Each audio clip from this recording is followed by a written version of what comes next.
আমি সামনে দাঁড়ানো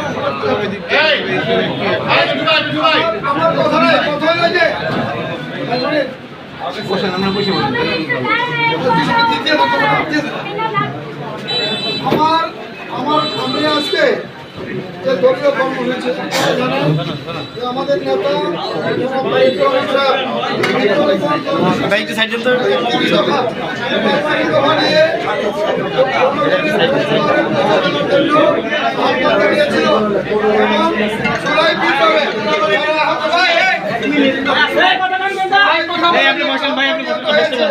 আমাদের এজেন্ডা বাংলাদেশে হলো তিনটা, একটা হলো 31 দফা বিস্ফোরণ কর্মসূচি। আমরা অফিসের ভিতরে আমরা গত জুলাই আগস্টে যারা আহত হয়েছেন নিহত হয়েছেন তাদের পাশে দাঁড়ানো, এই হলো আমাদের কর্মসূচি। আমাদের জাতীয় নির্বাহী কমিটির স্থায়ী কমিটির অন্যতম সদস্য আমাদের অনেক পরিচিত আমাদের স্থায়ী কমিটির অন্যতম সদস্য জনাব ডক্টর মঈন খান আমাদের মাসে আসছিলেন।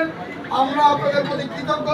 স্যার অনেক খুশি হয়েছে, স্যার আপনাদের সবাইকে ধন্যবাদ দিয়েছে। আর একটু পরিশেষে আমরা নামাজ শেষ করে এখন আমরা খাবো, আপনারা সবাই খাবার পাবেন ইনশাআল্লাহ। আমি জানি মিঠু ভাই আমাদের সরকার অনেক খাবারের ব্যবস্থা করছে, আপনারা সবাই খাবেন ধৈর্য সহিত। আপনারা সবাই আজকের এই মিটিংয়ে আসার জন্য সবাইকে ধন্যবাদ এবং শুভেচ্ছা জানাচ্ছি।